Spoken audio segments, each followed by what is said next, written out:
출애굽기 5장 1절부터 9절까지 교독하겠습니다.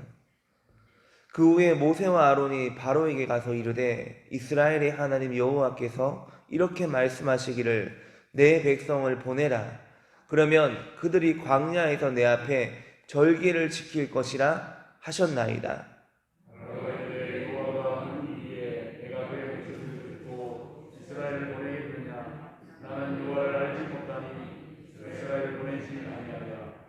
그들이 이르되 히브리인의 하나님이 우리에게 나타나셨은즉 우리가 광야로 사흘 길쯤 가서 우리 하나님 여호와께 제사를 드리려 하오니 가도록 허락하소서. 여호와께서 전염병이나 칼로 우리를 치실까 두려워하나이다. 여호와께서 그들에게 이르되 모세와 아론아 너희가 어찌하여 백성의 노예를 쓰게 하느냐. 가서 너희의 노예를 인하하라. 바로가 또 이르되 이제 이 땅에 백성이 많아졌거늘 너희가 그들로 노역을 쉬게 하는도다 하고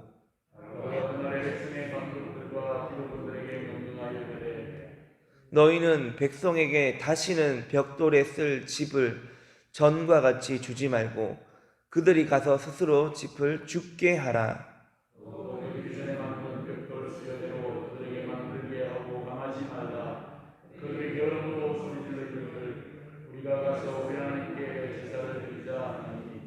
그 사람들의 노동을 무겁게 함으로 수고롭게 하여 그들로 거짓말을 듣지 않게 하라.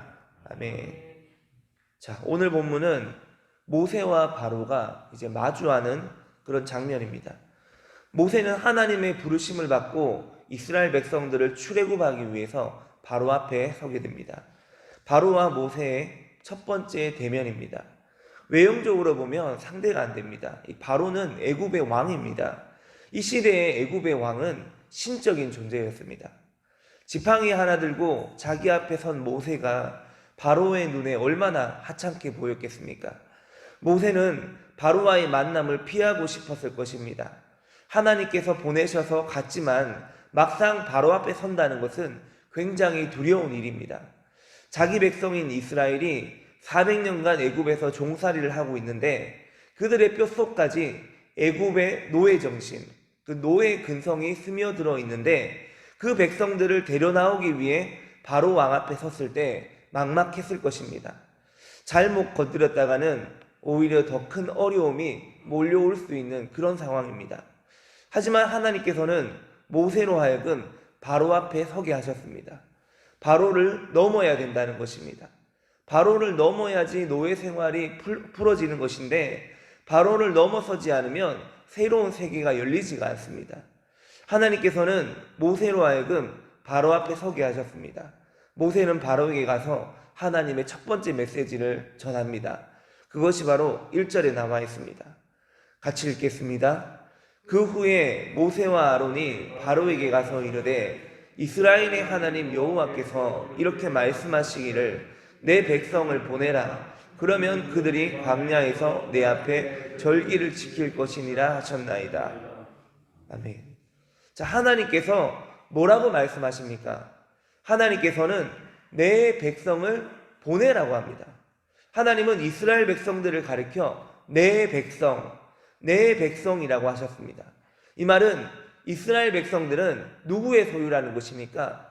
하나님의 소유, 하나님께 속한 자들이라는 겁니다. 이 바로의 통치와 지배 가운데 있는 백성이 아니라 하나님의 다스림 가운데 있어야 할 하나님의 백성이다 라고 말하는 겁니다. 하나님께서는 이스라엘에 대한 분명한 소속을 말씀해 주셨습니다. 이스라엘 백성은 바로의 그늘 아래에 있어야 할 백성이 아니고 하나님의 돌보심 아래에 있어야 된다는 소속을 분명히 말씀하셨습니다. 여러분 어디를 가든지 간에 소속이 중요합니다. 영화배우, 탤런트, 개그맨도 소속사가 있지 않습니까? 그들이 어떤 소속사에 소속되어 있느냐에 따라서 대우도 달라지고 품격도 달라지고 그리고 그 사람의 정체성이 거기에서 나오게 됩니다. 우리가 세상에 속해 있고 직장에 소속되어 있지만 하나님은 우리를 향해 내 백성 누구누구 이렇게 부르십니다. 우리는 하나님의 나라에 소속되어 있습니다. 우리가 속한 소속사의 사장님이 하나님이십니다. 우리는 하나님의 나라에 소속되어 있으므로 이 세상의 지시보다 하나님의 지시를 잘 받아야 합니다. 하나님께서 이스라엘 백성들을 애굽에서 불러내시는 데에는 장소적인 의미가 아니라 신분적인 의미가 있습니다. 우리가 구원받았다는 것은 단순히 내가 교회에 나온다는 것이 아닙니다. 우리의 신분이 완전히 달라진 것입니다. 고린도후서 5장 17절에 그런즉 누구든지 그리스도 안에 있으면 새로운 피조물이라. 이전 것은 지나갔으니 보라 새 것이 되었도다. 여러분, 우리는 새 것입니다. 새 것이 될 거라는 미래에 있을 일을 말하는 것이 아니라 우리는 예수님을 처음 믿기 시작한 날부터 이미 새 것이 되었습니다. 하나님은 지금부터 하나님의 백성들을 어떻게 돌보시는지를 상징적으로 보여주시기 위해 모세를 부르시고 이스라엘 백성들을 출애굽시키는 겁니다. 그렇다면 출애굽하게 될 하나님의 백성이 해야 할 일이 무엇입니까? 오늘 본문 1절에 보면 그들이 광야에서 내 앞에 절기를 지킬 것이니라. 자, 하나님의 백성들에게 중요한 것은 광야에 나가서 절기를 지키는 것입니다. 다른 말로는 예배하는 것입니다. 하나님의 자녀들은요, 철저히 예배자로 살아야 됩니다. 누가 제게 목사님은 언제 제일 행복하십니까? 라고 묻는다면 저는 단번에 예배할 때가 가장 행복하다고 말할 것입니다. 우리는 예배할 때가 가장 행복해야 합니다. 좋은 집에 이사가면 잠깐은 행복할 수 있겠죠. 그러나 그 행복이 주는 기쁨은 영원하지 않습니다. 성도에게 있어서 영원한 행복의 가치를 어디에 두느냐가 정말 중요합니다.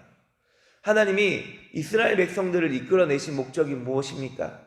그들이 하나님을 섬기고 절기를 지키고 예배하기 위해서 그들을 이끌어내신 것입니다. 다시 말하면 하나님을 예배하는 자로 살 때 나를 구원하신 하나님의 목적 가운데 바르게 살 수 있다는 것입니다. 하나님은 이스라엘 백성들을 하나님을 예배하는 자로 만들기 위해 애굽에서 이끌어내셨습니다. 마찬가지로 우리를 부르신 목적도 예배자가 되기 위해서입니다. 오늘 본문 2절에 보면 바로가 말합니다. 여호와가 누구이기에 내가 그의 목소리를 듣고 이스라엘을 보내겠느냐?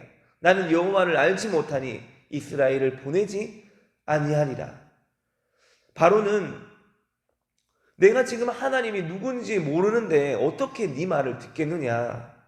어떻게 너희들을 보내주겠느냐라고 대답합니다. 바로의 말이 맞긴 맞습니다. 바로는 진짜 하나님을 모릅니다. 요셉의 하나님을 잊어버린 것이 아니라 모르는 것입니다. 그런데 여기에서 비극이 시작되었습니다. 옛말에 무식하면 용감하다고 눈에 보이는 것이 전부인 마냥 육신의 쾌락을 쫓아 살게 됩니다. 마음에 원하는 것을 하게 되는 겁니다. 그래서 10가지 재앙을 맛보고 나서야 깨닫게 됩니다. 우리의 신앙생활도 마찬가지입니다. 신앙생활의 핵심은 하나님을 바로 아는 것에 있습니다. 하나님을 알되 어렴풋이 알면 안 되고 확실하게 알아야 됩니다. 하나님이 어떤 분이신지 알면 그에 합당한 반응을 하게 됩니다.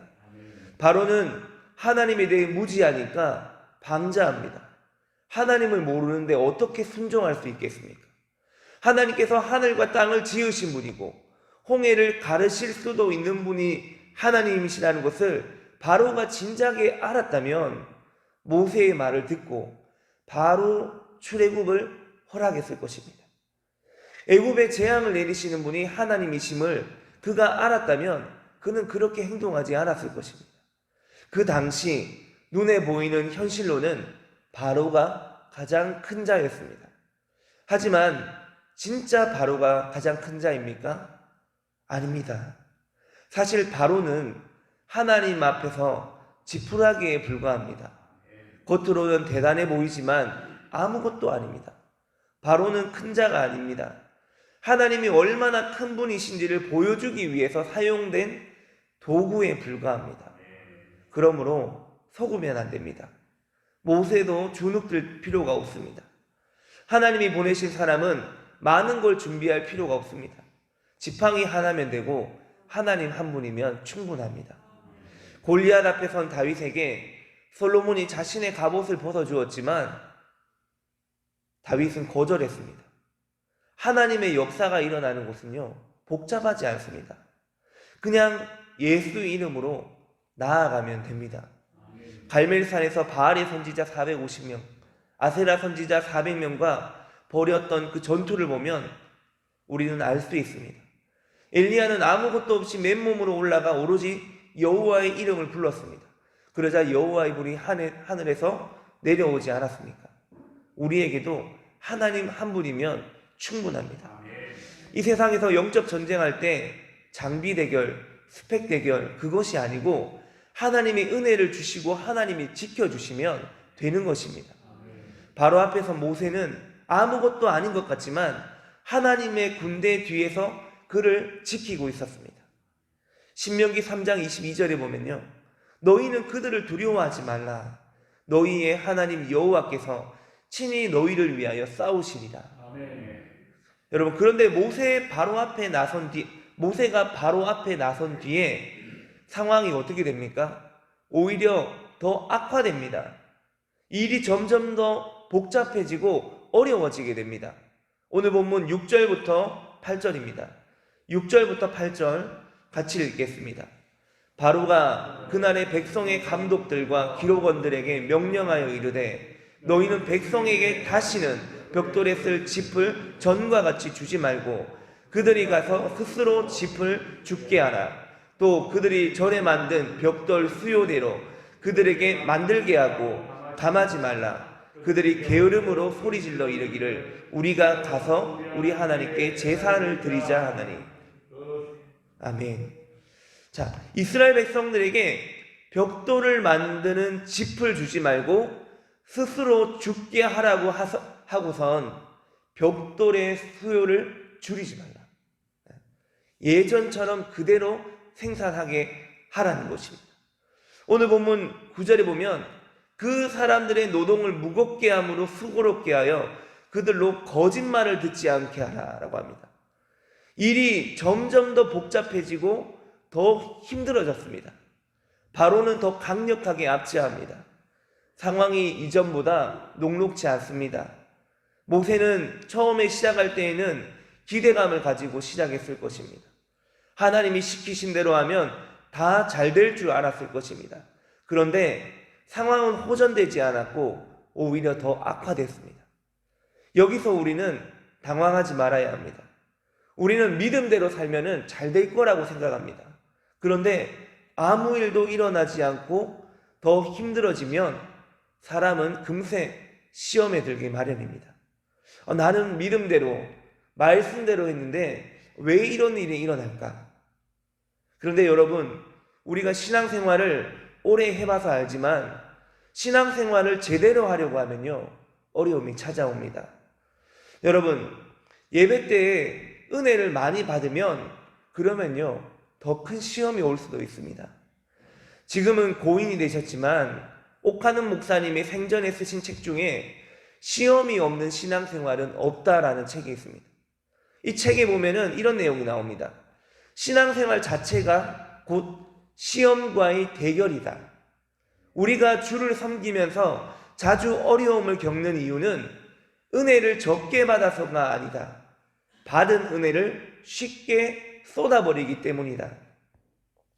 은혜를 도둑맞지 않으려고 뒷문 단속을 잘하는 것, 이것이 충만한 신앙생활의 비결이다 라고 했습니다.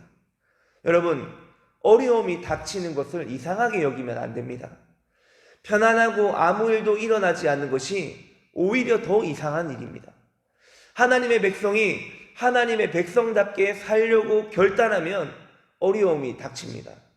요한복음 15장 19절에 너희가 세상에 속하였으면 세상이 자기의 것을 사랑할 것이나 너희는 세상에 속한 자가 아니요 도리어 내가 너희를 세상에서 택하였기 때문에 세상이 너희를 미워하느니라. 그런데 많은 사람들은 쉽게 살려고 합니다. 하나님의 뜻대로 살기보다 대충 타협하며 살려고 합니다. 하나님께서 이스라엘 백성들로 하여금 어려움을 당하도록 허용하시는 이유가 있습니다. 바로 하나님께 매달릴 때라는 겁니다. 여러분, 혹시 여러분들 중에서도 어려움에 고통 나가고 계신 분이 계십니까? 여러분, 그때가 바로 하나님께 매달려야 될 때입니다. 오늘 이 새벽이 하나님께 매달리는 시간이 될 수 있기를 축원합니다.